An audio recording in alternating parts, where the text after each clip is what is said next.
But hey, that's just a theory. A game theory. Thanks for watching. What if the guy in Midnight Motorist wasn't Henry or William? Holy shit. So I know that I said I solved Midnight Motorist, but I'm gonna be honest, this little lol theory of mine does have holes, but I feel like it could be a satisfying explanation for a loose end that I've never been all that happy with, or the William and Henry interpretations. William's because of the footprints outside the window, and Henry's because that would require a couple rewrites of everyone's beliefs that the sobbing adolescent was Henry's instead of William's.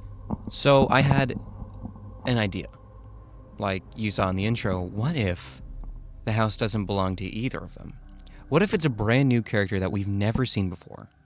My theory is that Mr. Mustard Man is actually the father of one of the original missing children.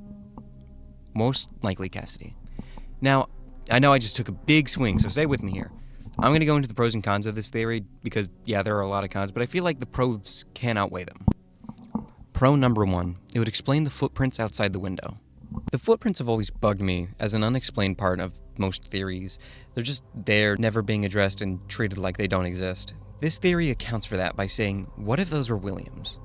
Leading a child away to join the gaggle of dead kids. And think about it. Those footprints can't belong to anyone but William.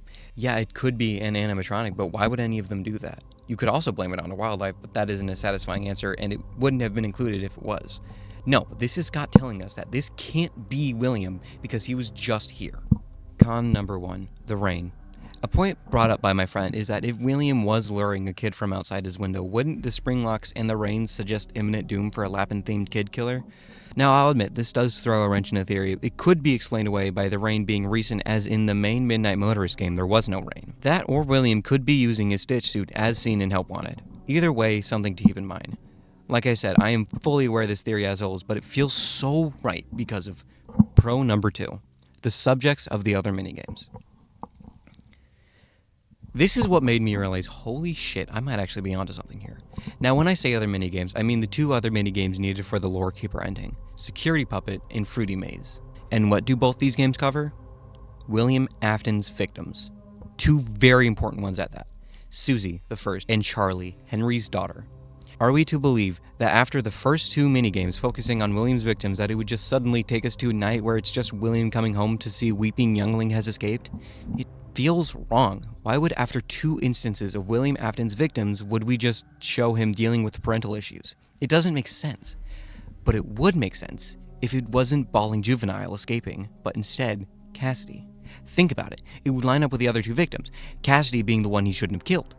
Well, I will admit, it does get fucky with a gray TV watcher saying he's had a tough day, but then again, I personally feel like Cassidy doesn't have a set-in-stone gender, and there's also the mentions of the one you shouldn't have killed being a he in all the UCN voice lines. If that's too much to believe, though, then like I said earlier, it could also be one of the other missing children, but personally, I think Cassidy fits within this trifecta of minigame victims. Charlie, a child abandoned outside, killed by a disturbed man in an act of anger against his friend and coworker. Susie, a child lured away by William with promises of reuniting her with her lost dog, unfortunately being the first at the hands of this sick child murderer. And finally, Cassidy, a young child coming from a home of clear abuse, seeing as a mustard man is an angry piece of shit, saying like he will be sorry when he gets back. He runs away with the golden bunny from his favorite restaurant, aka that place again, where he becomes the one you shouldn't have killed. Con number 2, the Later That Night file name. This one I feel could be more easily explained as it's just a name to a segment of a game, and it could fit any interpretation you wish. I personally believe after killing Susie, William collects more victims, one of them being Cassidy, later that night. Pro number 3, the conundrum of Mustard Man. When we encountered Mustard Man for the first time and everyone automatically assigned the identity of William Afton to him, everyone was justifiably upset that after years of being associated with one color, suddenly Scott decides just to switch it up for shits and giggles. I don't think even Scott hates his fandom that much to do something like that. This is clearly a new character, one we've never seen before. Cassidy's father.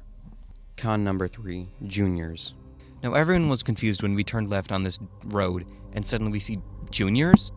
What the fuck? Where is this? Also, Mustard Man is being turned away? Why? The common interpretation is that this is FNAF Juniors, and this is Willie being turned away after cause missing kid shit. But if that was the case, why would he be coming home later that night after killing Charlie? Another interpretation is that Juniors is a bar and William is being turned away for alcohol shit. My proposal is the second interpretation, but with Cassidy's father. Clearly an awful man, perhaps his abuse stems from a drinking problem. I wouldn't rule it out. But for those who truly believe Juniors is a FNAF Juniors location, he could also be turned away due to something he did at a party Cassidy might have attended, but that's more fanfiction than theory at this point. Well, I think this theory is pretty solid. I don't think this theory can truly solve Midnight Motorist. The whole fucking minigame is too convoluted and confusing to ever do that.